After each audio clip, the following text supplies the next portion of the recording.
Class কি শুরু হয়ে যায়?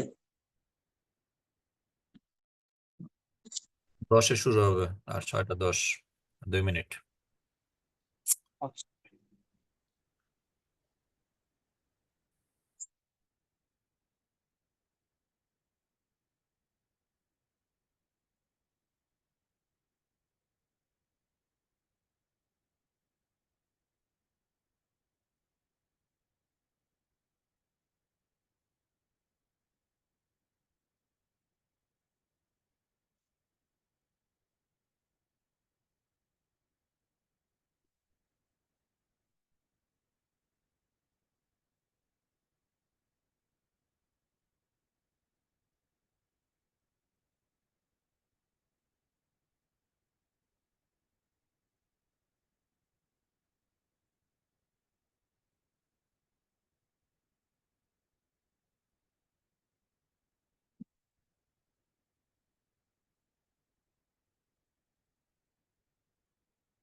স্ক্রিন দেখতে পাচ্ছেন সবাই?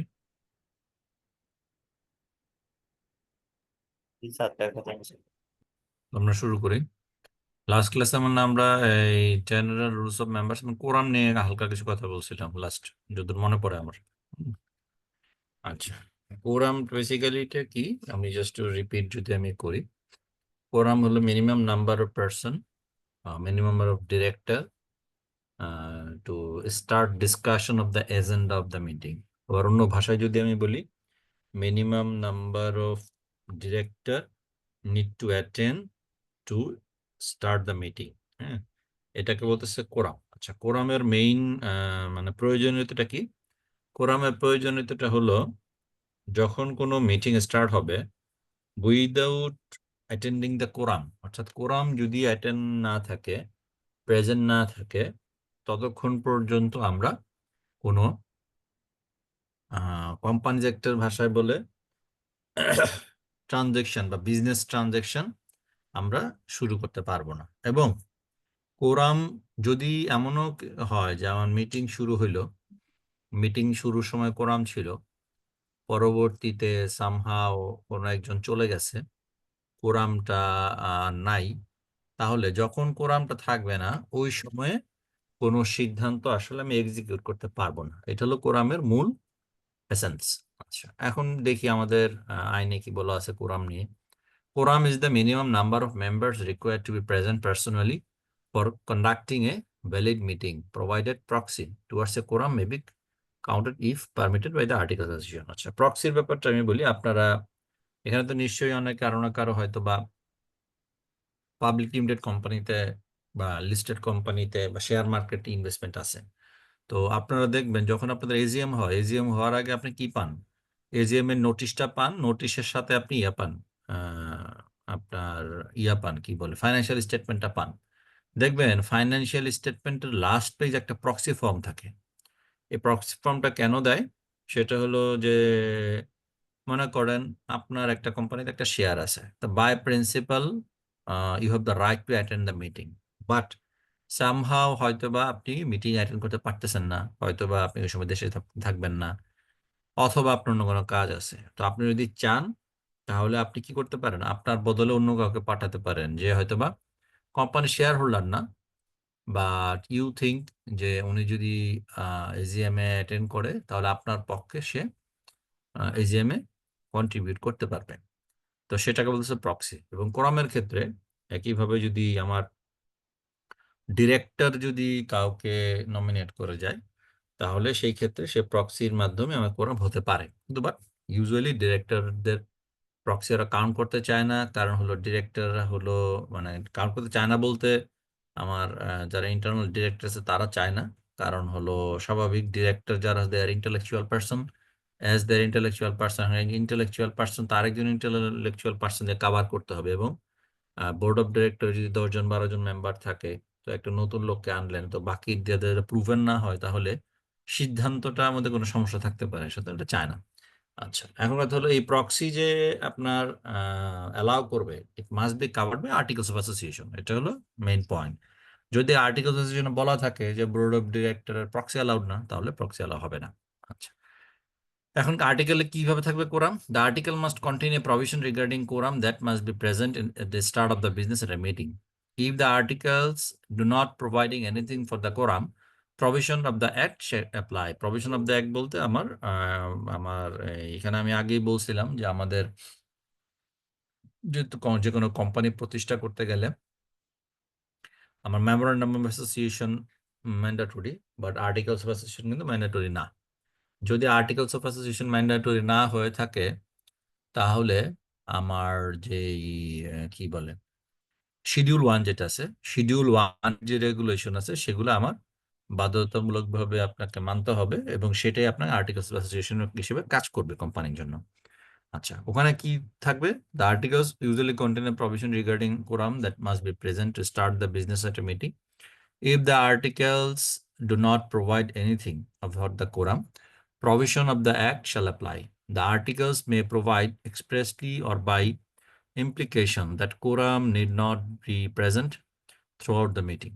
আচ্ছা, the articles may also provide a special majority being less than quorum for an adjourned meeting. Adjourn মানে হলো আমরা যদি আইনের ভাষায় দেখবেন মুলতবি, অর্থাৎ দেখবেন আপনারা আপনারা দেখবেন যে এই কেউ যদি কোনো কোর্টে বিচার কার্যে অংশগ্রহণ করে থাকেন, অথবা আরো ইজি হলো আমরা অনেক সময় বাংলা ছবি দেখি, বাংলা ছবিতে দেখে বলা হয় যে আপনার কোনো একটা বিচার চলতেছে, মাঝখানে বলা হয় যে আজকে মুলতবি করা হলো, মুলতবি টু বি কন্টিনিউড, অর্থাৎ নেক্সট যেদিন আমার বিচার শুরু হবে সেদিন থেকে এই জায়গা থেকে শুরু হবে। একইভাবে মিটিং এর ক্ষেত্রেও you can adjourn the meeting. মনে করেন আপনি একটা মিটিং শুরু করছেন, মিটিং তো আপনার যে কোনো একটা সিদ্ধান্ত যখন হয় বা একটা মানে এই ডিসকাশন যখন হয়, দেখা যায় যে ওই ডিসকাশনটা আমার কি থাকে অনেক কি বলে এই লম্বা হয়। হ্যাঁ, তো দেখা যায় যে লম্বা হইতে হইতে এমনও সিচুয়েশন দাঁড়াইতে পারে যে আপনার হয়তো বা কি বলে এই ওই দিনের মধ্যে মিটিংটা শেষ করা সম্ভব হয় নাই, তাহলে আপনি করতে পারেন পরের দিন বা কনভেনিয়েন্ট টাইমে এটা অ্যাডজন করতে পারেন, কিন্তু but it must be covered by articles. Section 85(2) of the Companies Act 1994 authorizes the article to make provision for quorum. In absence of a specific provision in the articles of the company, the provision as mentioned in Section 85(2) of the articles shall apply. ঠিক আছে, 85(2) তে কি বলা আছে তাহলে? বলা আছে 2 or more members holding not less than 1/10 or the total share capital paid up, or if the company has not a share capital not less than 5% in the number of members of the company may call a meeting. আচ্ছা, যে কোনো meeting call করার ক্ষেত্রে, একটা হলো meeting call করার ক্ষেত্রে 2 অথবা ততোধিক শেয়ার হোল্ডার টোটাল যারা 1/10 মিনিমাম 1/10 শেয়ার হোল্ড করে তারা they can be call a meeting. এখন যদি কোনো কোম্পানি আমার ইয়া হয় কি বলে শেয়ার ক্যাপিটাল না থাকে, যেমন মনে করেন আমরা দেখছি আগে আনলিমিটেড কোম্পানি হতে পারে, তারপরে লিমিটেড বাই গ্যারান্টি হতে পারে। তো সেক্ষেত্রে লিমিটেড বাই গ্যারান্টি বা আনলিমিটেড কোম্পানি যদি হয় তাহলে বলছে যে total number of member, number of share holder, number of মেম্বারই বলি, কারণ শেয়ার হোল্ডার যেহেতু শেয়ার নাই তো শেয়ার হোল্ডারটা আসলে this is not right word to use here. Number of member যারা আছে যদি 5% মেম্বার হয় তাহলেই তারা একটা মিটিং কল করতে পারে। In the case of a private company, এটা এতক্ষণ বললাম আমরা public company, in the case of private company whose number of members does not exceed 6, 2 members, and if such member exceeds 6, 3 members, and in the case of any other company, 5 members personally present shall be a quorum. এটা important line. Private limited company যার share holder 6 জন, তার ক্ষেত্রে 2 জন quorum হবে যদি articles of অ্যাসোসিয়েশনে বলা না থাকে।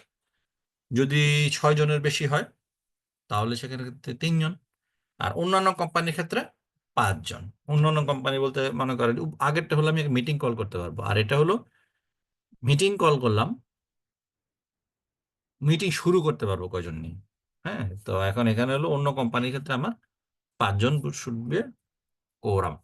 Any member elected by the members present at meeting may be chairman of there. আচ্ছা, এখানে একটা যে কোনো মিটিং এর একটা কনসেপ্ট হলো chairman, there must have a chairman in the meeting. Chairman বলতে who will chair the meeting and continue as a chairman of the meeting. এটা সাধারণত আমার সিলেক্টেড হয় among the board members. Any member elected by the members present at a meeting may be chairman thereof.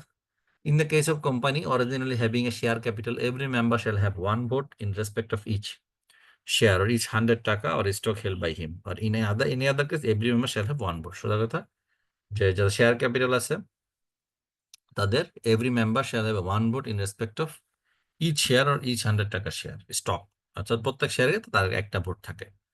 On poll votes may be given either personally or by proxy. Already বলছি যে pole vote যদি হয়, pole vote হলো আপনি মনে করেন কোনো একটা সিদ্ধান্ত নেবেন, জানতে চাচ্ছে। তো আপনার আরেকটা জিনিস খেয়াল করবেন, আপনারা দেখবেন যে আমাদের যেমন বাংলাদেশ সংসদের জিনিস খেয়াল করবেন যে আপনার স্পিকার যে আছে কোন একটা সিদ্ধান্ত কোন একটা পয়েন্টে বলে যে আপনারা এখানে পক্ষে আছেন কিনা হাত তুলুন, তো ওরা বলে হা বলে, আর যারা বিপক্ষে আছে তারা না বলুন না বলে। তাহলে যাদের দেখা যায় হা যদি বেশি হাত থাকে তাহলে হা জয়যুক্ত হয়েছে। এটা ওয়ান টাইপ অফ পোল ভোটের মতোই, কিন্তু but it must be covered in the articles বলা থাকে এই ধরনের ভোট এলাও হবে, তার আমার এই ধরনের ভোট এলাও করে থাকে। The instrument appointing a proxy shall be in writing under the hand and the appointer, or if his attorney duly authorized in writing, or if the appointer is a corporation. আচ্ছা, এখন ব্যাপারটা হলো proxy. Proxy form, proxy must be যে আপনি যেহেতু share holder, তো এই প্রক্সির মধ্যে আপনি you have to sign the proxy form. আচ্ছা, এটা বেসিক্যালি কখন কাজ করে? যেমন আপনার এজিএম, এজিএম এ কিন্তু যেহেতু এটা একটা পাবলিক লিমিটেড কোম্পানির AGM, everyone is allowed to join. So তখনই আপনার কোনো একটা প্রতিষ্ঠানের বোর্ড অফ ডিরেক্টর আপনার প্রক্সি ফর্মটা দেখতে চাবে, যদি আপনি হয়তোবা ওই মিটিং গেছেন, গিয়ে আপনি হয়তো কিছু বলতে চাচ্ছেন, আপনি হয়তো কোনো ভোটে জয়েন করতে চাচ্ছেন, তখন। আদারওয়াইজ এটা সাধারণত দেখতে চায় না, কারণ স্বাভাবিক একটা যেমন গ্রামীণ ফোনের এজিএমে যদি যান, ওখানে আপনার শেয়ার হোল্ডার আছে, আপনি মনে করেন যে 1 লাখ শেয়ার হোল্ডার আছে, 2 লাখ শেয়ার হোল্ডার আছে। এখন 2 লাখ শেয়ার হোল্ডারের মধ্যে মানে 20,000 প্রক্সি ফর্ম আছে, তাহলে 20,000 লোকে কি প্রক্সি ফর্ম চেক করবে? পসিবল না, প্র্যাকটিক্যাল ইজ নট পসিবল।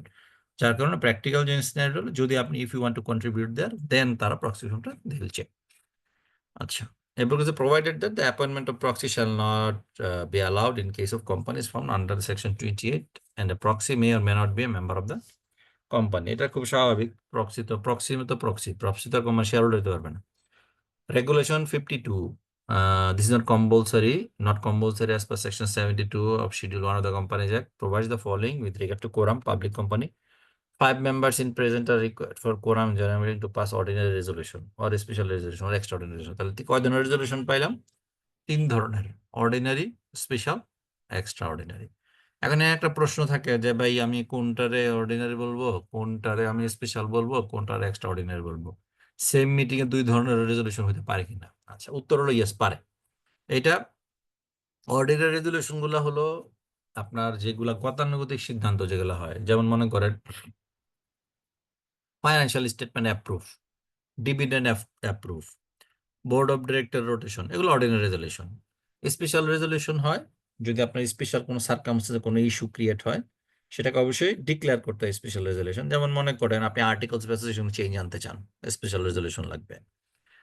আপনি মেমোরেন্ডাম কোনো চেঞ্জ করতে চান, স্পেশাল রেজলিউশন লাগবে। আপনি পাবলিক লিমিটেড থেকে প্রাইভেট লিমিটেড কোম্পানিতে ট্রান্সফার করতে চান, প্রাইভেট লিমিটেড কোম্পানি থেকে পাবলিক লিমিটেড কোম্পানিতে ট্রান্সফার, স্পেশাল রেজলিউশন লাগবে। জি বলেন, কিছু বলবেন? হ্যালো, ওকে, আচ্ছা। আর এক্সট্রা অর্ডিনারি, এখানে এক্সট্রা অর্ডিনারি কিছু আমার স্পেশাল ইয়ে থাকে, যেমন কোম্পানি উইন্ডিং আপ। হ্যাঁ, আমরা উইন্ডিং আপে পড়বো। উইন্ডিং আপের সময় মনে করেন যে আপনার এই ক্রেডিটরদের কনসেন্ট, সেখানে এক্সট্রা অর্ডিনারি লাগবে।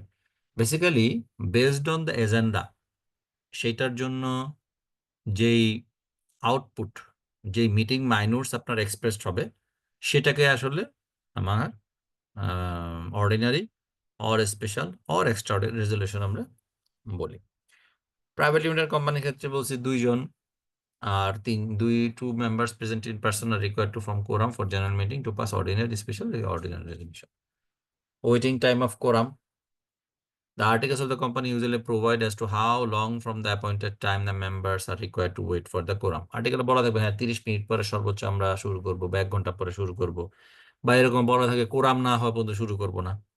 ঠিক আছে? and if no quorum is present within the time, the what will happen to the meeting in absence of such provision in the article, the following will be applicable. এখন মনে করেন দুইটা হইতে পারে, একটা হইতে পারে যে আপনি আর্টিকেল বলছেন যে আপনি আধা ঘন্টার মধ্যে কোরাম না হলে মিটিং বাতিল হবে বা মিটিং অ্যাডজর্ন হবে, নতুন করে মিটিং এর শিডিউল হবে। তা আধা ঘন্টা তো হয় নাই, নতুন মিটিং শিডিউল হবে। এখন তারা আর্টিকেলস অফ অ্যাসোসিয়েশন নাই, তারা কি করবে? তাদের জন্য এখানে একটা গাইডলাইন আছে, রেগুলেশন 53 কি বলছে? If within half an hour from the time appointed for the meeting, a quorum is not present, the meeting, if called upon the requisition of members, shall be dissolved. Dissolved মানে meeting বাতিল হয়ে গেল। In any other case, it shall start adjourned to the same day in the next week at the same time. আচ্ছা, এখন দেখেন এখানে একটা line আপনারা মার্ক করেন, if called upon requisition of the members. আচ্ছা, if called upon requisition of the members বলতে অর্থাৎ আপনি যদি কোনো মিটিং, কোনো মেম্বারদের শেয়ার হোল্ডার, অর্থাৎ এটা বোর্ড অফ ডিরেক্টররা কিন্তু ডাকে নাই, কোনো কারণে শেয়ার হোল্ডাররা মনে করতেছে যে যারা বোর্ড অফ ডিরেক্টর আছে তারা প্রপারলি কাজ করতেছে না, কোম্পানির জন্য ফেভারে কাজ করতেছে না, আমাদের এই এই এবং এটা নিয়ে আমাদের কোনো একটা ইস্যু নিয়ে আমাদের একটা সিদ্ধান্ত নেওয়া দরকার। তখন যদি শেয়ার হোল্ডাররা একটা রিকোয়েস্ট করবে বোর্ড অফ ডিরেক্টর, কিন্তু ভাই আপনারা একটা মিটিং ডাকেন, এই ইস্যুটা নিয়ে আমরা ডিসকাস করতে চাই।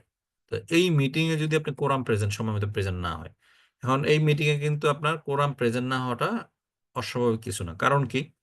মনে করেন আপনি কোনো একটা সিদ্ধান্ত নিয়ে ডিসকাস করবেন, সেই সিদ্ধান্তটা হলো এগেইনস্ট দ্য ডিরেক্টরস। তো স্বাভাবিক, ডিরেক্টর হিউম্যান বিং, সে মনে করতেই পারে আমি মিটিং এ যাব না।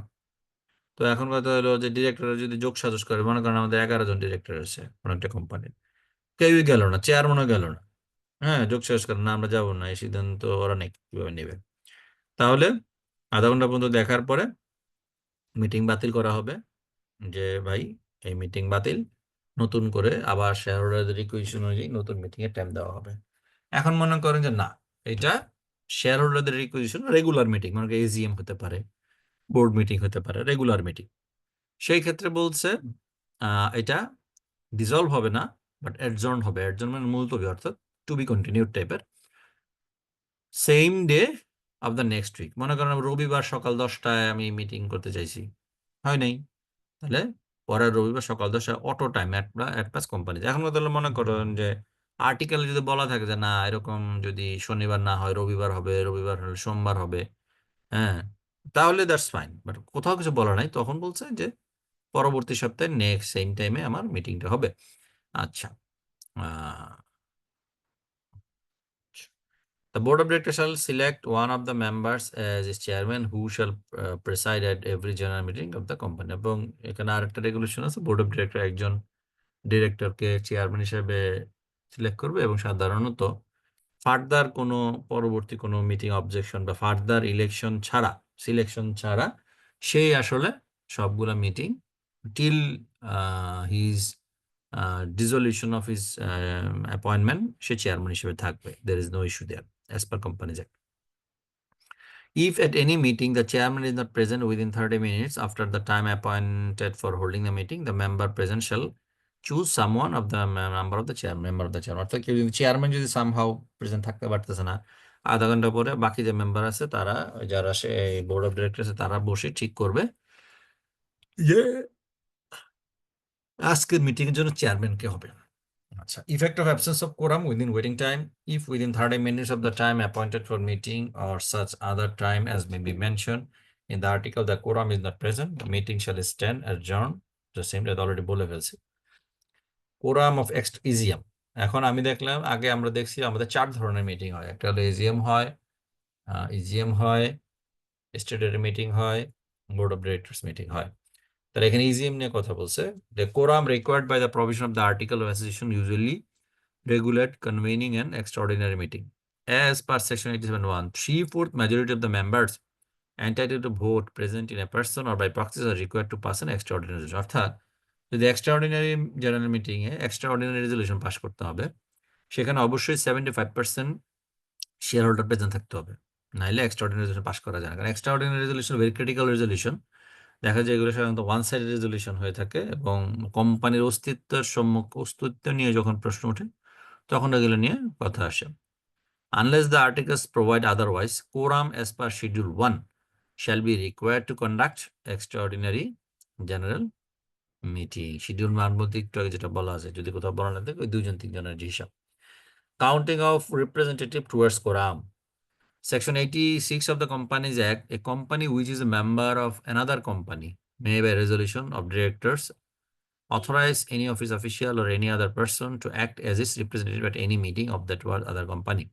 And the person so authorized be entitled to exercise the same powers on behalf of the company which he represents as if he were an individual shareholder of that other company. অর্থাৎ এটাকে বলছে company representative. যেমন আমি যদি একটা example দিই, মনে করেন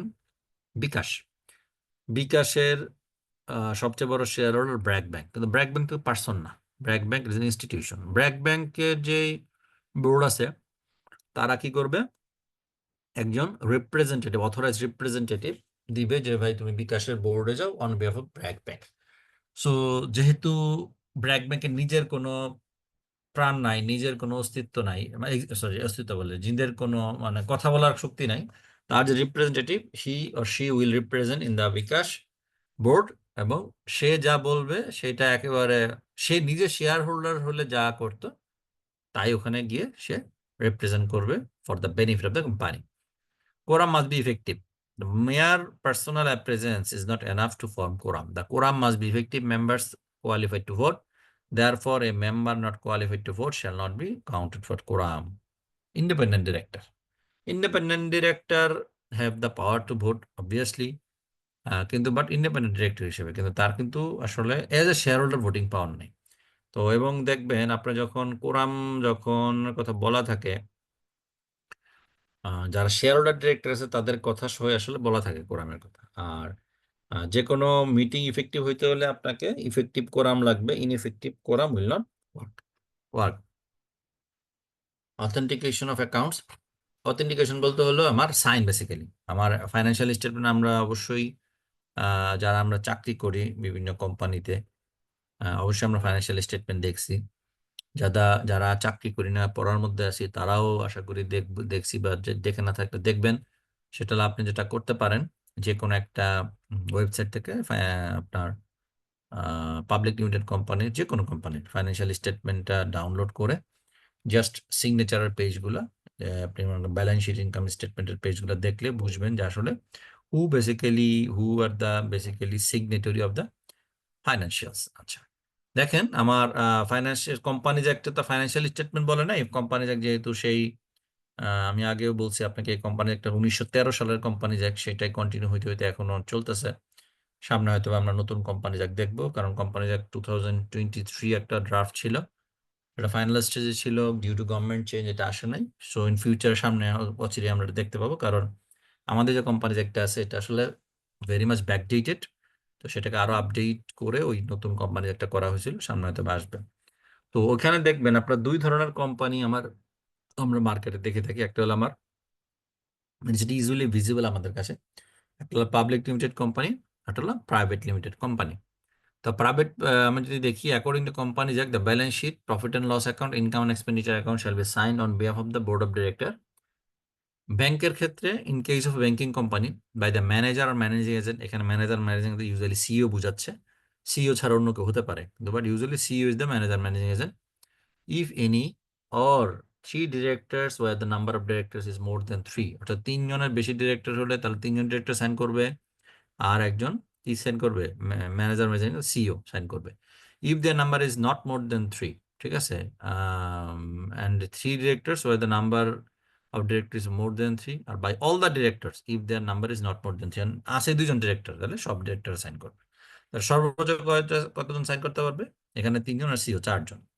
in case of any other company, এখন ব্যাংক কোম্পানি ছাড়া অন্য কোনো কোম্পানি যদি হয়, vice managing agent, manager, secretary, এখানে দেখেন, এখানে আগেরটার মধ্যে কিন্তু ব্যাংক কোম্পানির ক্ষেত্রে কোম্পানি সেক্রেটারির অপশনটা নাই, কিন্তু other than bank company company secretary একটা অপশন আছে, ম্যানেজিং এজেন্ট, সিইও অথবা secretary, if any or by not less than two director, অর্থাৎ মিনিমাম দুইজন director of the company and one of whom shall be the managing director. অর্থাৎ তাহলে উপরে যদি আমি নিজে দিয়ে আলাদা ম্যানেজিং ডিরেক্টর কাভার করি, তাহলে উপরে ম্যানেজিং ডিরেক্টর ছাড়া কেউ একজন হবে, হতে পারে সে সিএফও, হতে পারে কোম্পানি সেক্রেটারি। আপনারা দেখবেন ম্যাক্সিমাম জায়গায় কোম্পানি সেক্রেটারি, অনেক জায়গায় সিএফও সাইন করে, এক জায়গায় কোম্পানি সেক্রেটারি সাইন করে। তো আমার তাহলে এখানে কি দাঁড়ালো, ব্যাংক কোম্পানির ক্ষেত্রে টোটাল চারজন সিগনেটরি, একজন ম্যানেজার, ম্যানেজিং এজেন্ট, সে হতে পারে সিইও, আর আদার দেন দ্যাট তিনজন ডিরেক্টর। আর যদি ডিরেক্টরই যদি তিনজনের কম হয়, more than three or by all, ঠিক আছে, যদি তিনজন হয়, তিনজনের বেশি হয়, তিনজন থাকলে তাহলে যারা আছে সবাই সাইন করবে। আর অন্য কোনো কোম্পানির ক্ষেত্রে, ব্যাংক কোম্পানি ছাড়া, তাহলে ম্যানেজার, ম্যানেজিং এজেন্ট অথবা সেক্রেটারি, এবং দুইজন ডিরেক্টর, যেখানে আমাদের একজন থাকবে কে, আমার managing director, and two director of the company and one of whom will be managing director, তাহলে তিনজন। When the total number of directors of the company for the time being in Bangladesh is less than the number of directors whose signatures are required by clause 1 and 2 above, then by all the directors in Bangladesh, or if there is only one director in Bangladesh, by such a director. But in such a case, a statement by such director explaining the reasons for non-compliance with the provision of the section 189 shall have to be attached. এখন মনে করেন যে director সব দেশের বাইরে আছে, তাইলে ওই যেটা বললাম, তিনজন আর দুইজনের বাদে, মানে এতজন ডিরেক্টর যারা আছে সবাই করবে, এখন কেউই নেই, তাহলে আমার কেন এটা নন কমপ্লায়েন্স হলো, বা আপনার যদি একজন কম থাকে কেন নন কমপ্লায়েন্স হলো, ওই রিজনটা সব ফাইন্যান্সিয়াল স্টেটমেন্ট, অর্থাৎ আমরা তো অ্যানুয়াল রিপোর্ট বলি, অ্যানুয়াল রিপোর্ট এটা অ্যাটাচ করে দিতে হবে।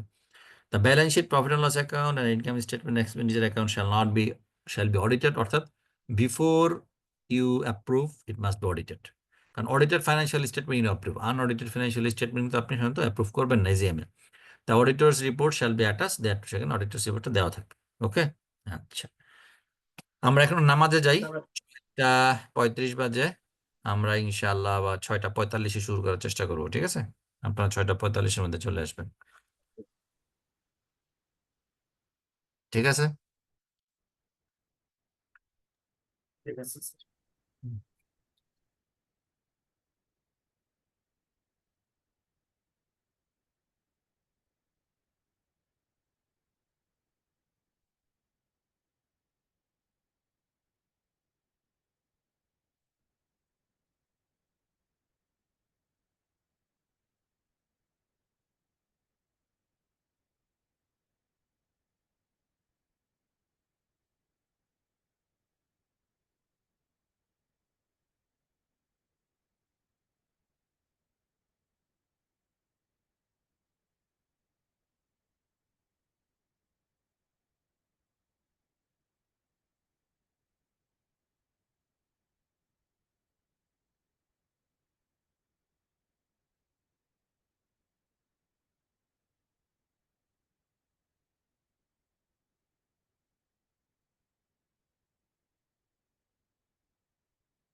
এটা কোন চ্যাপ্টারটা করানো হচ্ছে?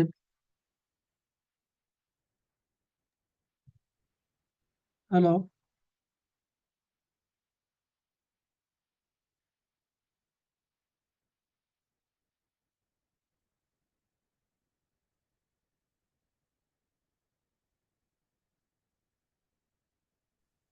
হ্যালো, কোন চ্যাপ্টারটা করানো হচ্ছে ভাই এটা? মাহবুব আলম বলেন।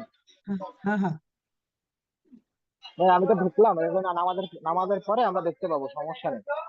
না, ঠিক আছে, কিন্তু ওই যে আমরা কোন স্যার কোন চ্যাপ্টারটা শুরু করছে, মানে কোনটা করাচ্ছে? 6:45 থেকে শুরু, ঠিক আছে? মানে ক্লাস তো 6টা 45 বুঝলি, এখানে স্যার তো নামাজ গেছে। কোম্পানি ল আর মিটিং পড়াচ্ছে, ঠিক আছে? কোম্পানি অ্যাক্ট 1994, ওইটা। আপনি কোম্পানি ল পড়েন, দেখেন কোন চ্যাপ্টারে আছে। কোম্পানি হ্যাঁ ল। হ্যাঁ হ্যাঁ হ্যাঁ, ওর মিটিং পড়াচ্ছে। এই দেখেন ম্যানুয়াল পেজ 50।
আপা, এই যে আমাদের স্যাররা যে ইয়েগুলো দেখে পড়া, এগুলোর সাথে আমরা অনেক সময় যে নিউ মার্কেট থেকে যে বইগুলো কিনি, এগুলোর সাথে তো তেমন মিল খুঁজে পাই না। স্যাররা আসলে কোন বইগুলো দেখে পড়ায়, বলতে পারবেন কেউ? ভাই এটা সিএর ম্যানুয়াল। হ্যালো, হ্যাঁ, সিএম এর ম্যানুয়াল। ভাই আমি একটু বলবো। হ্যাঁ, বলেন সিএমএ ভাই। না সিএ। সিএম ম্যানুয়াল বলেন তো ভাই, আপনি সিএ বলেন। আইসি আইসি এ বি, ঠিক আছে, যে ওরা যে বইগুলো পড়ে আমরাও সেই বইগুলো পাবো আর কি, ঠিক আছে।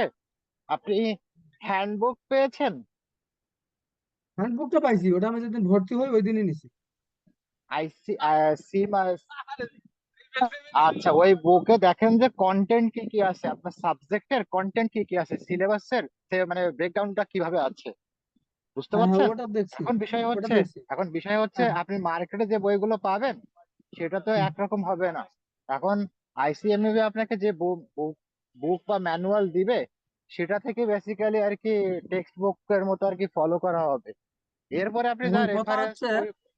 যে ওই ওই ম্যানুয়ালটাই তো ওরা দিচ্ছে না, 4 মাস হয়ে গেল, 4 মাস পর তো পরীক্ষা, তাহলে দিবে কোন দিন? ও আচ্ছা, আমাদেরকে আমরা তো এই মাসে আর কি অ্যাডমিশন নিয়েছি, এই জন্য আমরা জানি না যে 4 মাস ধরে দেয়নি। ওরা বলছে যে সময় লাগবে, পয়লা বৈশাখের পরে আর কি দিবে, এই মাসে দিবে আর কি। আইডি কার্ডও তো আমি তো দেয়নি। ভর্তি হয়েছি জানুয়ারিতে, সেই ও জানুয়ারি আচ্ছা, থেকে এখন পর্যন্ত। সমস্যা নেই, এটা হ্যালো, জি, আসসালামু আলাইকুম স্যার। পারবেন। এই আমরা বিজনেস শুরু লেভেল খুব করি। একটা ডিফিকাল্ট হবে না, পারবেন। হ্যাঁ আমরা তাহলে শুরু করি, ঠিক আছে? তো আমরা নামাজের আগে দেখতেছিলাম যে আমাদের ফাইন্যান্সিয়াল স্টেটমেন্ট আসলে সাইন করবে কতজন, কে কে সাইন করতে পারবে। ব্যাংক কোম্পানির একটা আলাদা কিছু বলা আছে, এগুলো এখানে এক্সপ্রেস করা আছে, একটু আমরা দেখি। According two section 38(2) of the Bank Companies Act 1991, balance sheet, profit and loss, and financial report shall be signed by, in the case of a banking company incorporated in Bangladesh, that means listed যারা সাধারণত বাংলাদেশে bank যারা আছে, Bangladesh incorporate বলতে অর্থাৎ বাংলাদেশে যারা company হিসেবে registered in Bangladesh by the managing director or the CEO of the company, and where there is more than 3 directors of the company, by at least 3 of those directors, and where there are not more than 3 directors, all the directors। অর্থাৎ এখানে bank companies একটা আলাদা করে বলে দেওয়া হয়েছে সিইওর কথা, কিন্তু কোম্পানিজ একটা সিইওর কথা বলা নাই ব্যাংকের ক্ষেত্রে, সেখানে বলা আছে ম্যানেজার, ম্যানেজিং এজেন্ট। তো মনে রাখতে হবে যদি কোনো অ্যাক্ট কন্ট্রাডিক্ট করে তাহলে যেটা যেই ইন্ডাস্ট্রির জন্য most applicable that will prevail. আচ্ছা, তাহলে এখানে ব্যাংক কোম্পানিজ একটা প্রিভেল করবে। And in the case of banking company incorporate outside Bangladesh, যেমন যারা বাংলাদেশে ব্রাঞ্চ অফিস আছে, যেমন eastern charter bank, HSBC, CTN, তাদের জন্য এগুলো by the manager or managing agent of the principal office of the company. তো বাংলাদেশে যদি চিফ হিসেবে সিইও থাকে, সিইও, কান্ট্রি ডিরেক্টর থাকলে কান্ট্রি ডিরেক্টর, ম্যানেজিং ডিরেক্টর থাকলে ম্যানেজিং ডিরেক্টর, এক এক কোম্পানি এক এক নামে ডাকে, তাহলে সে এবং by another officer next to seniority, অর্থাৎ নেক্সট লেভেলে সে সিএফও হতে পারে, সে একটা বিজনেসের হেড হতে পারে, সে চিফ রিস্ক অফিসার হতে পারে, অর্থাৎ এই দুইজন সাইন করবে ফ্রম দ্য কোম্পানি। আর মনে রাখতে হবে আমাদের অডিট রিপোর্ট তো সাইন করে অডিটর। সো একইভাবে ফাইন্যান্সিয়াল স্টেটমেন্ট আপনারা যদি দেখেন, আপনাদের ব্যালেন্স শিট এবং পিএনএল, প্রফিট অ্যান্ড লস, সেখানেও কিন্তু অডিটরের সাইন থাকে। এবং অডিট রিপোর্ট যেটা থাকে, অডিট রিপোর্টে কিন্তু শুধুমাত্র অডিটরের সাইন থাকে, সেখানে কিন্তু ম্যানেজমেন্টের যারা রিপ্রেজেন্টেটিভ, যেটা তখন বললাম, তাদের সাইন থাকে না। এরপরে board report authentication and consequences of default. As per section 184(1), there shall be attached to every balance sheet laid before a company in the general meeting, general AGM বোঝাচ্ছে, a report by the board of director which shall include কি থাকবে, statement of the company's affair, both the balance sheet, amount if any which the board proposes to carry to in a reserve in such balance sheet। যদি কোনো ওই বছর কোনো রিজার্ভে টাকা, মানে আপনি রিটেন আর্নিংস থেকে কোনো রিজার্ভে টাকা ট্রান্সফার করতে যান, এরকম কোনো এজেন্ডা থাকে, তো that should be there. Material change or and commitments, if any, affecting the position of the company which has occurred between the end of the financial year of the company to which the balance sheet is related and date of the report। অর্থাৎ এটাকে বলা হয় events after balance sheet date. আপনার যদি আমরা IFRS যদি কেউ পড়ে থাকি, আইএফআরএস আমরা দেখবো IS 10 events after balance sheet date, অর্থাৎ যদি এরকম কিছু হয় যেটার কারণে মনে করেন ব্যালেন্স শিট আমার ক্লোজ হলো 31 ডিসেম্বর, আমার অডিট হয়তো বা ক্লোজ হলো 31শে মার্চ, তাহলে এখন এই বা অডিট রিপোর্ট আমার হয়তো বা এই মিটিংটা এজিএমটা হচ্ছে 31শে মার্চ অ্যাজিউমড, তাহলে আমার 31 ডিসেম্বর থেকে 31শে মার্চের মধ্যে এমন কোনো material event that impact the financials, তাহলে সেইগুলো সেখানে বলা থাকতে হবে। তারপর as per section 184(1) the board's report and any addendum thereto shall be signed by the chairman if authorized in the behalf of the board or by the directors as required to the authority the accounts of the company। আচ্ছা, এই বোর্ডের report কি হবে এবং addendum কোনো change যদি হয়ে থাকে তাহলে অবশ্যই চেয়ারম্যান দ্বারা সাইন হবে, আর যদি চেয়ারম্যান না থাকে কোনো একটা যদি কোনো একজন ডিরেক্টর সাইন করবে। ফাইলিং অফ অ্যানুয়াল লিস্ট দরকার নাই আপাতত। ডিভিডেন্ড এন্ড রিজার্ভ কি বলছে? Regulation 96 of the Schedule 1, the company's general meeting may declare dividend, but no dividend shall exceed the amount recommended by the directors. Dividend shall be paid within the 2 months from the date of its declaration. আচ্ছা, এটা একটা আমি বলি, ডিভিডেন্ডের অ্যাপ্রুভালটা 2 লেয়ারে হয়। একটা হলো board of director, তার আগে একটা মিটিং করে তাকে প্রপোজ করে, সে তারা প্রপোজ করে বেসড অন কয়েকটা কনটেক্সট। একটা কনটেক্সট হলো রেগুলেশন মধ্যে যেমন যদি স্পেসিফিক রেগুলেশন বলে থাকে যে তুমি 20% কম ডিভিডেন্ড দিতে পারবা না, সো সেটা একটা মাথায় রাখা হয় 1 নাম্বার। 2 নাম্বার হলো যে আমার স্বাভাবিক আমি রিটার্ন আর্নিংসের টাকা যদি আমি রেখে দেই তাহলে I need to further invest, তো whether I have the enough opportunity to invest or not. আর 3 নাম্বার হলো আমি কোম্পানি দ্যাট মিনস এক্সটেন্ড করতে চাই কিনা। কিছু কিছু কোম্পানি থাকে অবজেক্টিভ ড্রিভেন কোম্পানি, যেমন মনে করেন যে কোভিডের টিকা, হ্যাঁ, তো এখন যদি কোনো কোম্পানি আপনার এস্টাবলিশড হয় যে সে শুধু কোভিডের যে ভ্যাকসিন সেটা প্রডিউস করবে, তাহলে এখন তো কোভিড নাই, তাহলে কোভিড যেহেতু শেষ কোম্পানি অ্যাবলিশ হয়ে যাবে বাই প্রিন্সিপাল। এখন মনে করেন যে এখন যদি মনে করেন না COVID there is a COVID, বা এটা হয়তো বা আম, আহ, ঢালাওভাবে প্রচারিত না, আমরা জানি না কার কোভিড হচ্ছে কোভিড হচ্ছে না, বা কোভিড প্রথম দিকে যে সিভিয়ার ছিল যে মানুষ মারা যাইতো ওই জিনিসটা এখন নাই, ওইটা হয়তো আমরা দেখা যাচ্ছে না, ঠিক আছে, তো এই কারণে নাই। তো ওইরকম যদি অবজেক্টিভ ড্রিভেন হয় এগুলোর উপর বেস করে আসলে ডিভিডেন্ড ডিক্লেয়ার করা হয়। ডিক্লেয়ার করার পরে সেটা প্রপোজ করা হয় ইন দ্য এজিএম এবং শেয়ার হোল্ডাররা সেটা অ্যাপ্রুভ করে। এখন শেয়ার হোল্ডাররা কি চাইলে কি ডিভিডেন্ড বাড়াইতে পারে কিনা?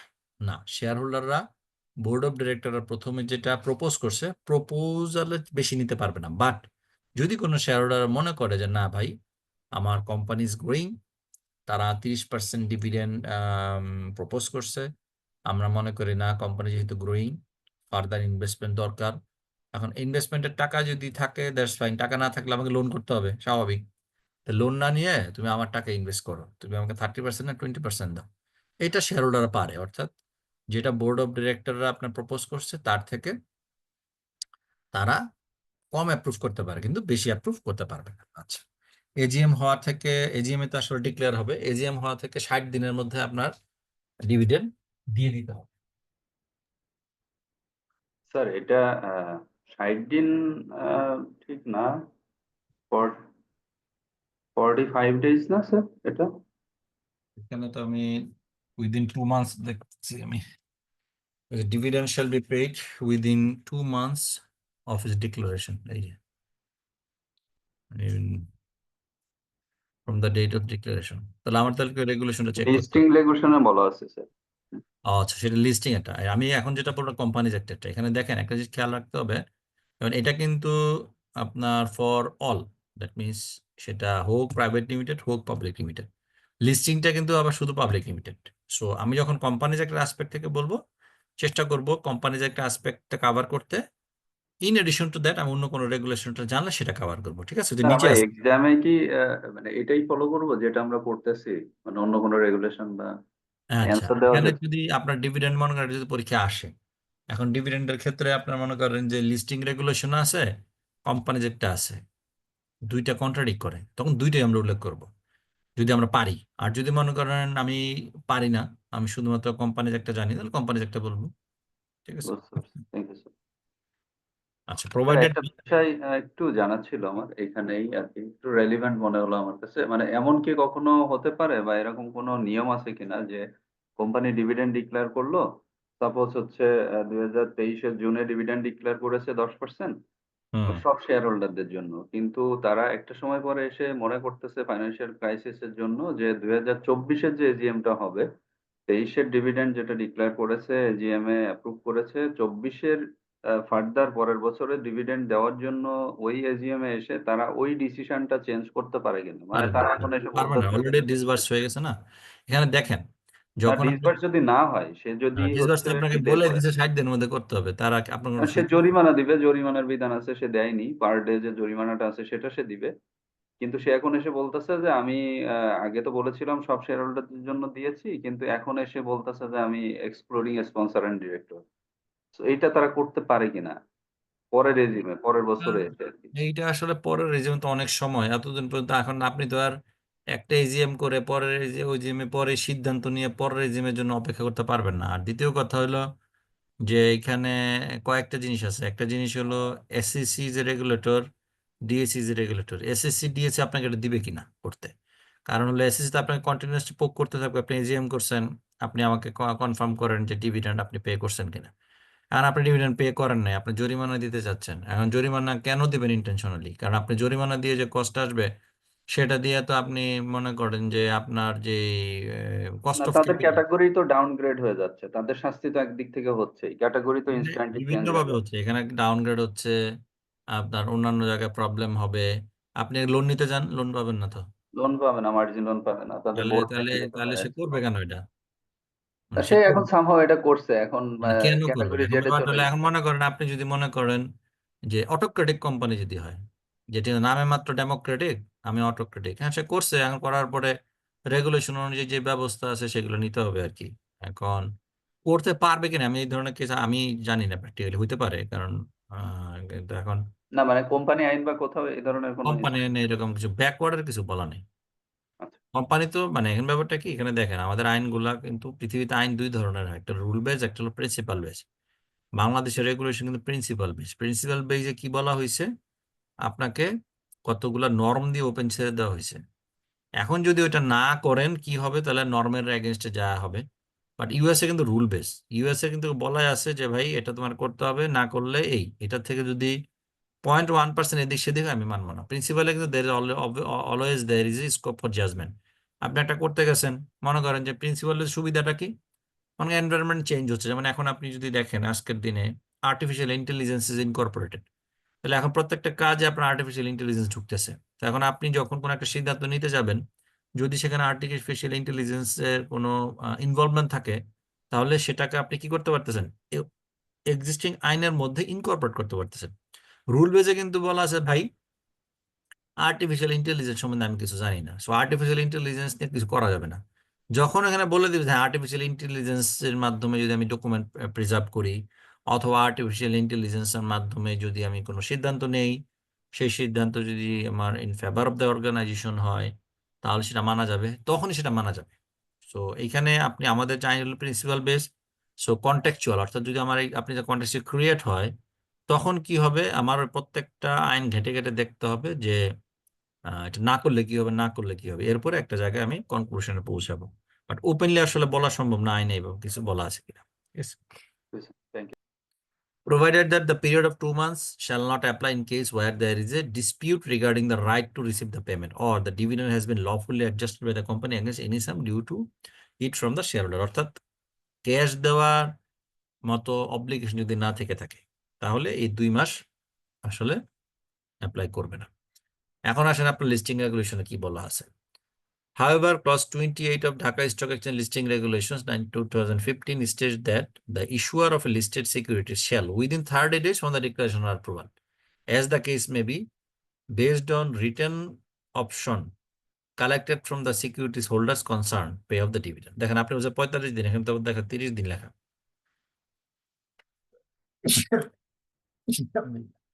জি স্যার, ওটা ভুল ছিল আর কি, 30 দিনই হ্যাঁ, হবে। এজিএম থেকে 30 ডেজ এর মধ্যে পেমেন্ট করতে হবে, আর পরবর্তী 7 ওয়ার্কিং ডেজ এর মধ্যে ডিভিডেন্ড কমপ্লায়েন্স রিপোর্ট দিতে হবে।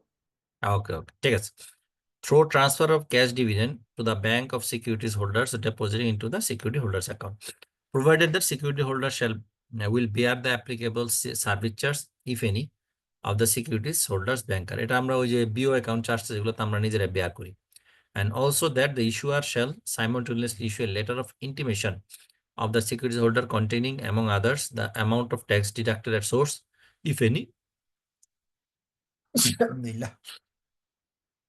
the date and amount remitted with details of the bank through and to which the bank such remittance has been effected, or through issuance of cash dividend warrant in the name and address of the security holder concerned as provided in the beneficiary owner's account, BO account set up in case of dematerialized securities, or as provided by the securities holder in case of paper securities. এখন তো সবই আসলে dematerialized securities হয়ে গেছে, paper securities মনে হয় very minimum কিছু আগের গুলো রয়ে গেছে। Pro transfer of stock dividend into the BO account of the shareholder in case of dematerialized share, and through issuance and delivery of the share certificate to the shareholder in case of paper share. An issuer of listed securities which makes a default in complying with provision of sub-regulation 1, respective directors, officers shall be jointly and severally liable to pay out to the exchange a penalty of taka 5,000 only for every day during the default continuance, provided that exchange shall notify the effect of such default and the name of defaulting issuer by notice or through online news or of the exchange.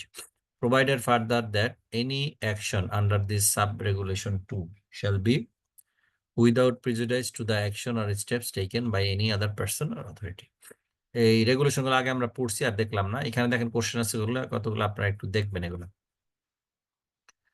আচ্ছা, এরপর চলে আসি director. Book maintaining books of account.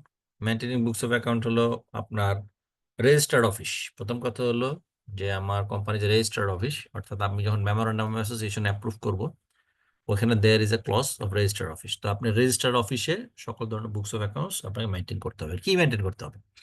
The director shall cause to be kept proper books of account with respect to all sums of money received and expended by the company, অর্থাৎ সকল ধরনের আয় এবং খরচ, and the matters in respect of which the receipts and expenditure take place, cash expense, cash কি বলে income, all sale purchase of goods by the company, all the assets and liability of the company, cost account where applicable. প্রথম তিনটা দিয়ে আসলে সব cover করে ফেলে, কিছু বাদ থাকে না। আর লাস্ট ওয়ান হলো যে ম্যানুফ্যাকচারিং অর্গানাইজেশনকে যদি আপনার কস্টিং এর কিছু থেকে থাকে তাহলে সেগুলো সে মেনটেন করবে। সার্ভিস অর্গানাইজেশনে তার কস্টের কিছু নাই, ম্যানুফ্যাকচারিং গুলোতে আমার কস্টিং এর লাগে, ট্রেডিং এর কস্টিং এর কিছু নেই। The books of account shall be kept at the register office, যেটা বললাম already, of the company or at such other place as the directors may think fit, and shall be opened to inspection by the directors during business hour. অর্থাৎ আপনার financial statement অবশ্যই যেটা approved financial statement যেটা হবে সেটা সবার জন্য open থাকতে হবে to do inspection or audit, যেটা আমরা বলি। এবং এটা বিজনেস আওয়ারের মধ্যে হইতে হবে, নন বিজনেস আওয়ারে আসলে অ্যালাউয়েবল না, কারণ there is a scope for আপনার ইনফরমেশন চুরি হওয়ার একটা সুযোগ থাকে এই জন্য। The director shall from time to time determine whether or to what extent and at what times and places under what conditions or regulations the accounts and books of the company or any of them shall be open to the inspection of members not being a directors, and no members not being a director shall have any right of inspecting any account or books of accounts of the company except as confirmed by law or authorized by the directors or by the company in general meeting. আচ্ছা, এখানে the director shall, as required by section 183-84 of the Companies Act, cause to be prepared and to be laid before the company in general meeting, যেটা AGM বলি আমরা, such profit and loss accounts, income or expenditure account, balance sheet and reports as are referred to in those sections. The profit and loss account shall, in addition to the matters referred to in subsection 2 of section 185 of the Companies Act, show arranged under the most convenient heads the amount of gross income diminished in case of bank company by the amount of any provision made to the satisfaction of the auditors for bad and doubtful debts, distinguishing the separate sources from which it has been derived, and the amount of gross expenditure distinguishing the expense of establishment, salaries and other like matters. এখানে আপনারা দেখবেন financial statement যখন তৈরি করেন, financial স্টেটমেন্টে আপনার admin এক্সপেন্সের মধ্যে কিছু এক্সপেন্স দেখেন এক্সপ্রেসলি বলা থাকে, যেমন স্যালারি, ডিরেক্টরস রেমুনারেশন, এই যে হেডগুলো কিন্তু এইখান থেকে ডিটেইল, মানে that means to understandable to the shareholder or the যারা ইন্সপেকশন করবে সেই পার্সপেক্টিভ থেকে এগুলো আসছে। এখানে ডিটেল দেখলাম না, এখানে এগুলো আচ্ছা অডিট প্রতি বছর অবশ্যই অডিট করাইতে হবে। কি বলেছে? অডিটর্স shall be appointed and their duties regulated in accordance with section 212 and 230 of the Companies Act or any stated modification thereof for the time being in force. Director already বলছি, the directors are persons elected by the shareholders from among themselves for the purpose of managing the business of the company. Public limited company, there is a separate of ownership from control. To protect the interests of the company and of the shareholder, there must be directors. Section 91 states that every public company and private company which is a subsidiary public company shall have at least 3 directors. অর্থাৎ কোম্পানিকে বলা আছে minimum 3 director আর ওনার দেখে 2 director. Every private company other than a private company mentioned in subsection 1 shall have at least 2 director. অর্থাৎ any public company 3 director, any private company which is a subsidiary of that public company 3 director, আর যেটা private company যেটা কোনো public limited company subsidiary না তার জন্য 2 director minimum. অ্যাপয়েন্টমেন্টের ক্ষেত্রে কতগুলা আছে, ক্লজ আছে দেখেন। Every company shall have at least 3 director, minimum 3 জন ডিরেক্টর থাকতে হবে, এটা দেখলাম যেটা পাবলিক লিমিটেড কোম্পানির ক্ষেত্রে। Only natural person can be director. The director shall be appointed by members in general AGM এ আমার ডিরেক্টর অ্যাপয়েন্টেড হবে। Casual vacancy may however be fulfil by the director. Casual vacancy আগে আলোচনা করছি, casual vacancy fulfil করবে ডিরেক্টররা। Duration of office of the director shall be liable to determination at any time by retirement of in rotation, অর্থাৎ ডিউরেশনটা ঠিক করা থাকতে হবে কত দিনের জন্য হবে, এবং রোটেশন ওই সময় যখন ডিউরেশন টাইমে সে রিটায়ার করবে রোটেটর নতুন ডিরেক্টর হতে পারে, সে রিঅ্যাপয়েন্ট হতে পারে, নতুন ডিরেক্টর আসতে পারে। A consent in writing by persons to act as director must be filed with the register, অর্থাৎ এনওসি, অর্থাৎ একজন ডিরেক্টর অবশ্যই তার কনসেন্ট আরজিসিকে জানাবে যে I have no objection to become the director of the company.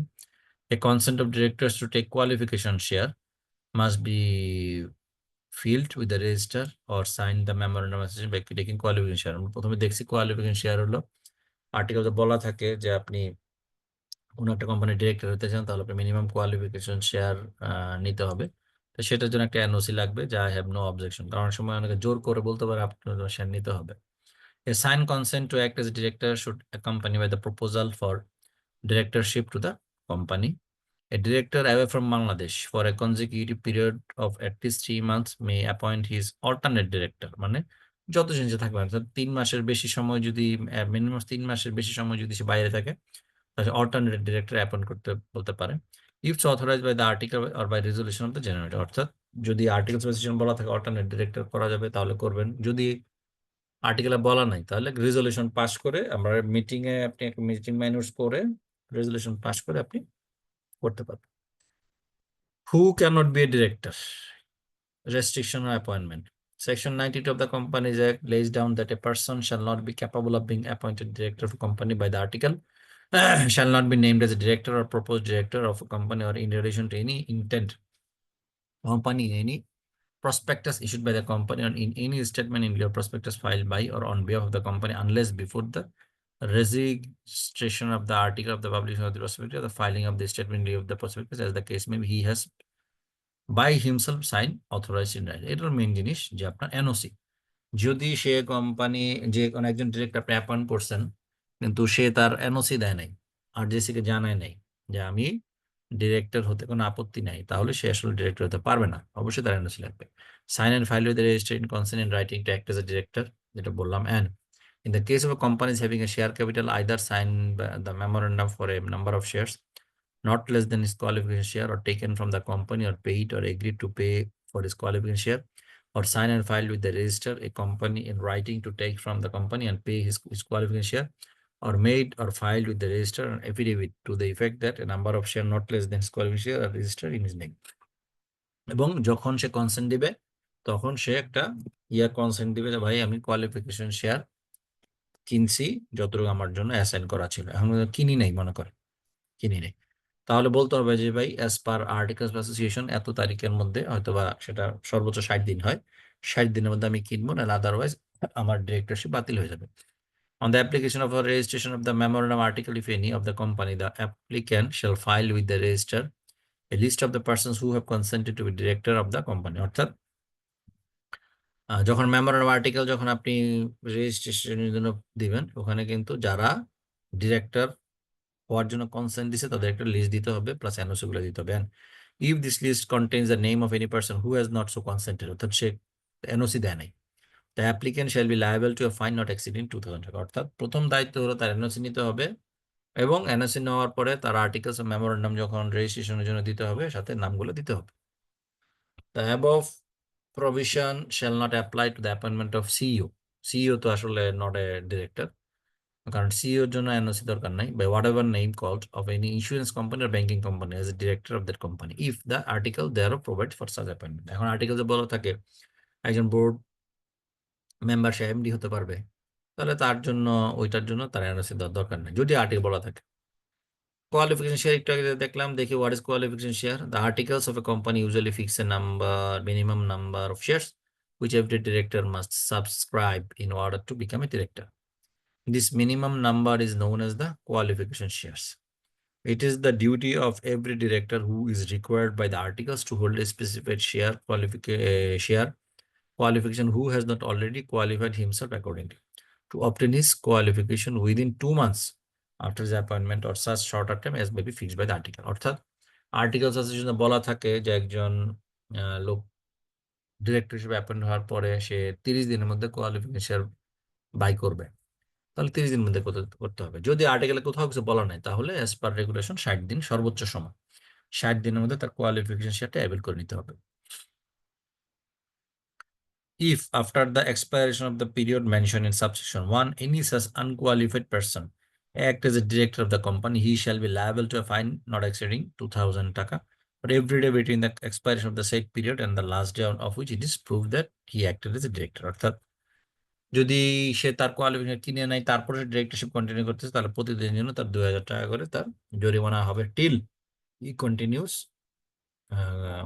Continue his 200 না sir, এটা 200। এটা কি 200? হ্যাঁ 200, সরি 200 টাকা। ওকে, ডিসকোয়ালিফিকেশন এটা আপনাদের পরীক্ষায় আসে, হু ক্যানট বি এ ডিরেক্টর। সোজা কথা, ডিরেক্টর হইতে হলে সুস্থ মানুষ হতে হবে, অসুস্থ মানুষ ডিরেক্টর হতে পারবে না। সলভেন্ট হইতে হবে, ইনসলভেন্ট মানুষ ডিরেক্টর হতে পারবে না। এই দুইটা জিনিস, ঠিক আছে, একটা হলো সুস্থ, একটা ইনসলভেন্ট।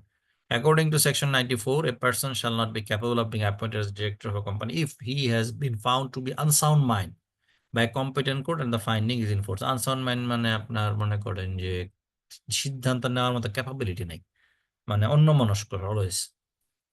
আনজাস্ট ইনসলভেন্ট, এটা কোর্ট আপনাকে ইনসলভেন্ট বললে, আমি আপনি বললে হবে না। কোর্ট যখন আপনাকে ইনসলভেন্ট ডিক্লেয়ার করবে তখন you are not capable of being a director of the company. এখন যদি আপনি কোনো একটা কোম্পানির ডিরেক্টর আছেন, আপনাকে ইনসলভেন্ট ডিক্লেয়ার করার, তাহলে যেদিন ডিক্লেয়ার করাবো ওই দিন থেকে আপনার ডিউটি ডিসচার্জ, আপনি আর ওই কোম্পানির ডিরেক্টর হিসেবে কাজ করতে পারবেন না। or he has applied to be adjudicated as an insolvent and his application is pending. আচ্ছা, অনেক সময় আচ্ছা ইনসলভেন্সি জিনিস একটু বুঝি, হাউ ইনসলভেন্সি ওয়ার্ক।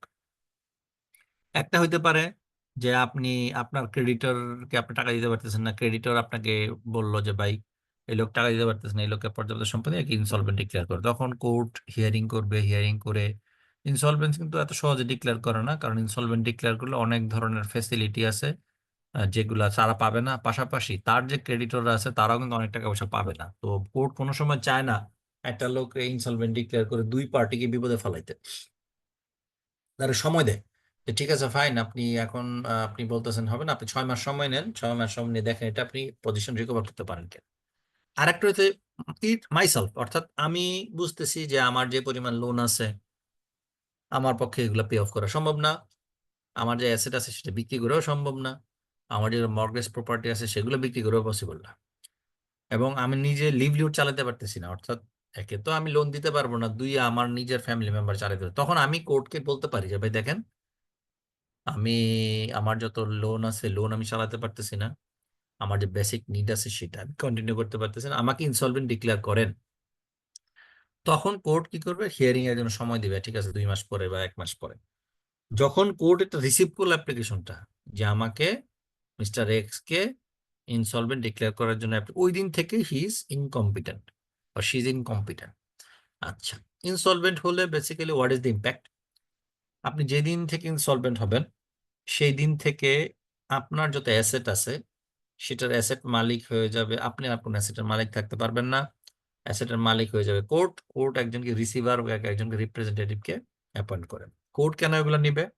কোর্ট বা রিসিভার এগুলো নিয়ে আপনার যে ক্রেডিটর আছে যারা ক্রেডিটরের লিস্ট করে প্রায়োরিটি বেসিসে, আপনার ইনসলভেন্সি অ্যাক্টের মধ্যে দের ইজ এ প্রায়োরিটি দেওয়া আছে, প্রায়োরিটি বেসিসে সেই অ্যাসেট গুলো বিক্রি করে আপনাকে শোধ করবে। এখন প্রশ্ন, তাহলে আপনার সকল অ্যাসেট যদি সে নিয়ে নেয়, লায়াবিলিটি যদি সে নিয়ে নেয়, কোর্ট নিয়ে নেয়, তাহলে আপনি কেমনে চলবেন? তখন আপনি কোর্টে অ্যাপ্লিকেশন করবেন, দেখেন ভাই আমার লিভলিওর, আমার হয়তো একজন সন্তান আছে, আমার স্ত্রী আছে, আমি আছি, আমার চলার জন্য আমার বেসিক নিড ফুলফিল করার জন্য আমার মিনিমাম প্রতিদিন আমার 1,000 টাকা দরকার, আপনারা 1,000 টাকার ব্যবস্থা করেন। তখন ওই তার অ্যাসেট থেকেই সে তো ব্যবস্থা করবে যে ভাই তারা 1,000 টাকা করে প্রতিদিন দেওয়া হবে টু লিভলিহুড। এবং সে মনে করেন দেশের বাইরে যেতে পারবে না, তারপরে তার নাগরিকত্ব ইস্যু হবে, সে কোনো জায়গায় শেয়ার ব্যবসা করতে পারবে না, তার পারমিশন লাগবে, অনেক প্রবলেম আছে।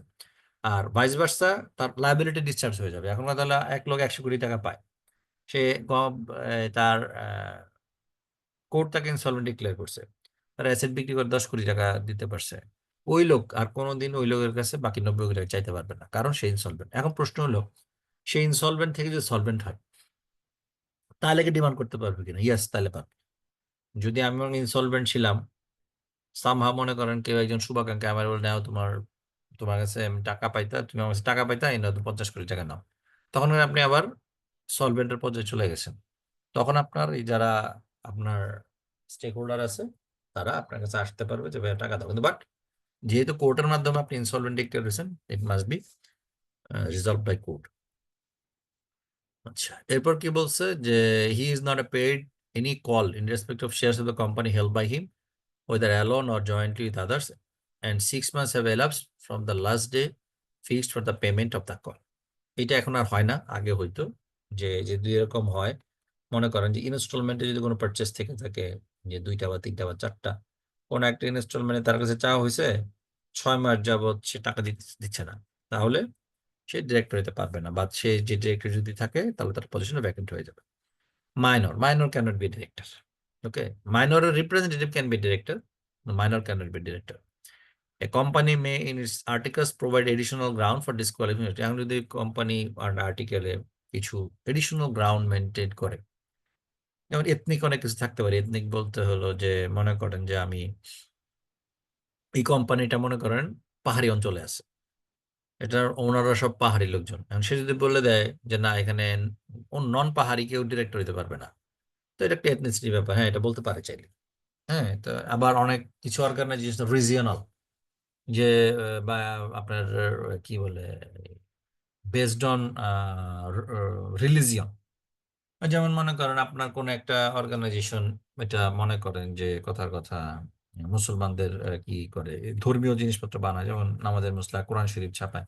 কারণ ওখানে যদি সে বলে দেয় যে এখানে কোনো শেয়ার হোল্ডার বা ডিরেক্টর কোনো আদার দেন মুসলিম হতে পারবে না, হ্যাঁ ওটা বলতে পারে, এটা বেসড অন রিকোয়ারমেন্ট। তবে এটা অবশ্যই, তো এটা যদি আপনি বললে তো হলো না, এটা must be approved by the RJC approve করতে হবে। যেটা এখন আপনি ইন্ডিয়াতে একটা সমস্যা হচ্ছে, আপনি যদি দেখে থাকেন ওই যে কি আইন করতে চায় ওরা, ওই যে ওয়াকফ বোর্ডের মধ্যে নন মুসলিম তারা ঢুকাতে চাচ্ছে আইন চেঞ্জ করে। যদিও বা হাইকোর্ট চ্যালেঞ্জ করছে, যে হাইকোর্ট বলছে যে এই নন মুসলিম দিয়ে এখানে বেনিফিট কি হবে, তো এটা এখনো পেন্ডিং, হিয়ারিং এর জন্য পেন্ডিং আছে। আচ্ছা, vacation of the office of director. Vacation বলতে কোম্পানির ডিরেক্টর চলে গেছে অথবা কোম্পানির ডিরেক্টরশিপ নাই এখন, ঠিক আছে। Under Section 108 of the Companies Act, the office of a director shall become vacant under the following circumstances: if he fails to obtain within the due date or at any time thereafter ceases to hold the qualification share of any necessary for his appointment, he is found to be insolvent, he is adjust and insolvent, or আগের যে 4টা হয়েছে, যে 4টা কারণ, এই প্রথম 4টা যেটা, এই 4টা যখন হয়ে যাবে তখনই সে ইনসলভেন্ট হয়ে যাবে, সোজা কথা। এখানে 4টা, if he or any firm of which he is a partner or any private firm, company of which he is a director, without the sanction of the company, general meeting accepts or holds any official profit under the company other than that of managing director, manager আর legal technical advisor, banker. অর্থাৎ আপনি director হিসেবে শুধু remuneration ছাড়া আর কিছু পাওয়ার এখতিয়ার নাই, dividend পাইতে পারেন। এখন আপনি যদি এমপ্লয়ি ডিরেক্টর হন, যেমন ম্যানেজিং ডিরেক্টর অথবা কোনো একটা finance director private limited company থেকে, তাহলে আপনি পাইতে পারেন। আদার দেন কিন্তু আপনি পাইতে পারেন না। যদি নিয়ে থাকেন কোম্পানি থেকে, তাহলে সাথে সাথে আপনার ডিরেক্টরশিপ বাতিল হয়ে যাবে। If he absents himself for 3 consecutive meetings, অর্থাৎ director or from all the meetings, the directors for a continuous period of 3 months, whichever is longer, অর্থাৎ কেউ যদি পরপর 3টা মিটিং অথবা 3 মাস কন্টিনিউয়াস 3 মাসের জন্য মধ্যে যে মিটিং হচ্ছে whichever is longer অ্যাবসেন্ট থাকে, তাহলে তার এবং সেটা অবশ্যই উইদাউট এনি নোটিফাইং, সে নোটিফাই করছে যে ভাই আমি দেশের বাইরে যাব, 1 মাস বাইরে থাকবো, তখন কিন্তু এই যে তার এই যে অ্যাবসেন্টের পিরিয়ডটা সেটা কাউন্টেড হবে না। If you are any firm of which he is a partner or any private company of which he is a director, as well as a loan or guarantee from the company in contravention section 103, 103 বলা আছে, নিচে দেখবেন loan কখন নেওয়া যাবে, কতটুকু নেওয়া যাবে, কোন টার্মে নেওয়া যাবে। যদি সে কন্ট্রাভেন করে যে লোন নিছে কিন্তু 103 সে মানে নাই, তাহলে তার ডিরেক্টরশিপ ক্যান্সেল হয়ে যাবে। If he acts in contravention section 105, 105 যদি না মানে, তাহলে তার ডিরেক্টরশিপ ক্যান্সেল হবে। লোন টু ডিরেক্টর সিম্পল যদি আমি বলি, যদি কোনো কোম্পানির ব্যবসায়ী হলো লোন দেওয়া, যেমন ব্যাংক এনবিএফআই, সেখান থেকে লোন নিতে পারবেন, সমস্যা নেই ডিরেক্টর হলেও। বাট আপনার কাজ লোন দেওয়া না, তাহলে আপনার লোন নেওয়াটা লজিক্যাল না। আচ্ছা, কি বলছে? Section 103(1) states that no company other than a lending company, যেটা আমি বললাম bank NBFI mentioned below, shall make any loan or given any guarantee or provide any security in connection with the loan made by a third party to any director of the leading lending company, any firm in which any director of the lending company is a partner, any private company of which any director of the lending company is a director or member, any public company the managing agent, manager or director where of is accustomed to act in accordance with the directions or instructions of any director or lending company. সোজা কথা, যেসব company loan দেওয়া যার কাছে, সেখান থেকে loan নেওয়া যাবে, অন্যদের ক্ষেত্রে লোন দেওয়া, ডিরেক্টরের ক্ষেত্রে লোন দেওয়াটা prohibited. Director not to hold office of profit is already বলছি। Removal of director, appointment of managing director, appointmenটের ক্ষেত্রে কি company shall not appoint or employ any individual as a managing director for a term not exceeding 5 বছর। অর্থাৎ সর্বোচ্চ 5 বছরের জন্য সে কি করতে পারবে? আপনার ম্যানেজিং ডিরেক্টর হিসেবে অ্যাপয়েন্ট করতে পারবে। Any individual holding at the commencement of this act the office of the managing director in a company shall, unless his term expires earlier, be deemed to have vacated his office immediately on expiry of 5 years from the commencement of this act. Nothing contained in subsection 1 shall be deemed to prohibit the re-employment or extension of the term of office of any person as managing director for a further period not exceeding 5 years. প্রতি 5 বছরের জন্য renew করা যাবে, মানে in occasion. However, no such reappointment, re-employment or extension of term of office shall be made without the consent of the company in general meeting. আচ্ছা, আজকে যেহেতু আর 5 minute আছে, লিকুইডেশনটা একটু ইম্পর্টেন্ট। লিকুইডেশনটা আমি শুরু করব না, নেক্সট ক্লাসে শুরু করব। নেক্সট ক্লাসে আমি লিকুইডেশনটা শেষ করে দিয়ে এরপরে নতুন আইনে চলে যাব। আচ্ছা, এখন আপনাদের, আমি জানি না how you are taking preparation. আমি যেটা আপনার যে এখানে যে কোশ্চেন যেগুলো আছে সেগুলো আপনারা একটু পড়েন, পাশাপাশি আমি কিছু শেয়ার করবো আপনাদের সাথে। সেটা হলো আইসিএবির প্রিভিয়াস কোশ্চেন, কেস কোশ্চেন যেগুলো আছে ওগুলো আপনাদের সাথে শেয়ার করবো, ওগুলো আপনারা একটু দেখেন, দ্যাট উইল ওয়ার্ক। স্যার আসসালামু আলাইকুম স্যার, মাহমুদ ওয়ালাইকুম বলছিলাম স্যার। আসসালাম। স্যার জি বলেন। মোটামুটি আমাদের কিন্তু সময় নাই, 3.5 মাসের মতো 4 মাসের মতো সময় আছে, কিন্তু জি, আমরা এখনো ওই যে স্টাডি ম্যানুয়ালটা ওভাবে পাই নাই। এখন স্যার ম্যানুয়াল মানে পাবেন না কেন? সফট কপিতে অ্যাভেলেবেল পাবেন না কেন? সফট ওখান থেকে কপি, দেওয়ার কথা ওরা দেয় না এখন, তাহলে আমাদেরকে প্রিন্ট করে নিতে হবে আর কি হ্যাঁ স্যার। প্রিন্ট করে নেন। এই জন্য বলতেছি যে স্যার মানে এই যে আমরা যে স্টাডি ম্যানুয়ালটা পড়তেছি, এটা হ্যাঁ, পড়লেই কি আমাদের জন্য সাফিসিয়েন্ট, নাকি আরো অন্য কিছু করতে হবে স্যার? আচ্ছা, আপনি স্টাডি ম্যানুয়ালটা দেখছেন ভিতরে? দেখছি। ওকে, এখন আপনি বলেন, আপনি 3 মাসে স্টাডি ম্যানুয়ালটা পুরো শেষ করতে পারবেন? এটা তো স্যার অনেক বড়। কারেক্ট। তাহলে কি আপনার এই যে স্টাডি ম্যানুয়াল যেগুলো আছে, যেই টপিক যেগুলো আছে, এগুলো আমাকে পড়তে হবে, পাশাপাশি প্রিভিয়াস কোশ্চেন, পাশাপাশি আমি তো বললাম যে আমি আইসিএবির যে কেস কোশ্চেন আছে গত মনে করেন 2-3 বছরের যে কোশ্চেন গুলা, সেগুলো আমি আপনাদের গ্রুপে দিয়ে দিব, আপনারা ওগুলো স্টাডি করেন। এখন which is sufficient I cannot say, but you have to take your preparation at best. ওকে, এখন মনে করেন এটাই আপনি শেষ করতে পারতেছেন না, নতুন বইয়ের চিন্তা করতেছেন। সো এখানে দুইটা ম্যানুয়াল আছে, একটা আইসিএবি এর ম্যানুয়াল আছে, আমি আইসিএবিটা পড়াচ্ছি, আইসিএমএবি এরও কিন্তু একটা ম্যানুয়াল আছে। সো আপনি আইসিএবি এর ম্যানুয়ালটাকে দেখেন, যে টপিক গুলা আপনার আইসিএবি ম্যানুয়ালটা আছে কিন্তু আইসিএবি তে কভার করা হয়নি, সেগুলো আইসিএমএবি থেকে দেখবেন। পাশাপাশি এই যে প্রিভিয়াস কোশ্চেন আপনি যদি 3 বছর ধরেন বা 2 বছর ধরেন, বেশি যদি সময় অনেকে হবে না, 2 বছর ধরলাম, 2 বছর আমার পরীক্ষা হয়েছে কয়টা, 6টা, তাহলে এই 6টা কোশ্চেনের মধ্যে কি কি কোশ্চেন আসছে, ওই টপিক গুলা আমার কাভার্ড কিনা সেগুলো আমি দেখি। সেভাবে I have to take preparation. যদি আমি সময় পাই 6টার জায়গায় আমি 9টা দেখবো, সময় পেলে 9টার জায়গায় 12টা দেখবো। Clear? So you have to take continuous preparation, যে নট নেসেসারি যে এখানে গিয়ে শেষ হয়ে যাবে, কারণ এটা প্রফেশনাল এক্সাম। বেসিক্যালি প্রফেশনাল এক্সামের কোনো সার্টেন কোনো সিলেবাস নাই। এবার এক্সিস্টিং অনেক সিচুয়েশন চলতেছে, যে কোনো একটা সিচুয়েশন নিয়ে আপনার কোশ্চেন হইতেই পারে। ইউ ক্যান নট সে যে কেন আপনি এখান থেকে দিলেন, এটা তো ম্যানুয়ালে নেই। সো প্রফেশনাল এক্সাম কিন্তু নট লাইক দ্যাট। এটা ইউনিভার্সিটি, স্কুল কলেজের পরীক্ষা না, যে সিলেবাসে আছে সিলেবাসের মধ্যে থেকে আমি পড়ে ফেললাম, হয়ে গেল। Thank you sir. জি,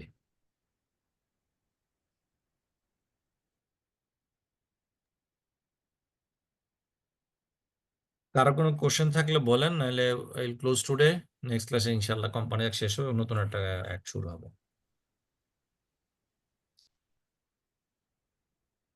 আপাতত কোশ্চেন নাই স্যার।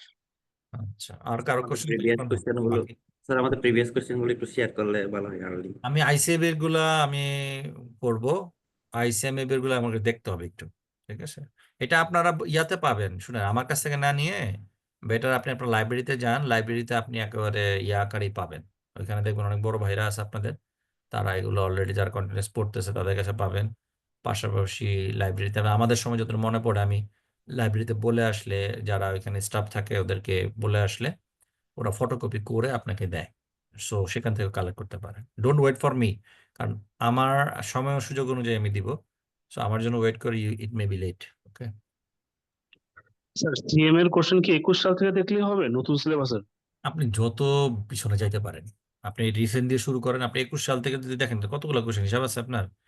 আপনি প্রথমে প্রিভিয়াস 1 বছর দেখেন, শেষ করলেন, পরের 1 বছর যান। এখানে ব্যাপারটা প্রিপারেশনটা কন্টিনিউয়াস প্রিপারেশন। আপনি এরকম না যে 21 সাল পর্যন্ত দেখে ফেললাম, দেখার পর আর দেখার দরকার নো, যত বেশি, কারণ এখানে there is no certain destination.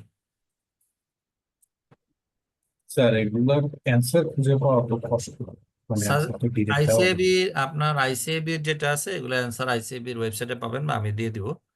তো অ্যান্সার শুনেন, অ্যান্সারের জন্য ওয়েট না করে ইউ সার্চ ফর অ্যান্সার, তাই না? আপনি যখন Yes. কোশ্চেন দিব, আপনি আইন দেখে বই দেখে আপনি অ্যান্সার খুঁজে বের করেন। রেডিমেড অ্যান্সার পেলে আর কি পড়লেন, তাহলে তাহলে আর পড়লেন আপনি কোনো? রেডিমেড অ্যান্সার পাবেন, পায়ে সুন্দর করে ফটো রেখে দিবেন, পড়বেন না। বলেন। ঠিক আছে স্যার, ঠিক স্যার বলছেন। আপনি আইসি দিয়েন না, ওটা আমরা গ্রুপ করে বা ই করে চেষ্টা করব। হ্যাঁ, যেভাবে হোক আমি কোশ্চেন গুলো দিব, সলিউশন গুলো আইসিবি ওয়েবসাইটে অ্যাভেলেবেল, বলে দিলাম। তারপরও before seeing the solution you have to try yourself first. Thank you sir. জি স্যার। স্যার Thank একটা you, sir. কোয়েশ্চেন ছিল যে যদি 2023-এর যে আইনটা এটা যদি পাশ হয়ে যায় সেক্ষেত্রে কি ওইটাও দেখতে হবে? আপাতত আপনার পরীক্ষার আগে পাশ হওয়ার সম্ভাবনা নেই, ঠিক আছে?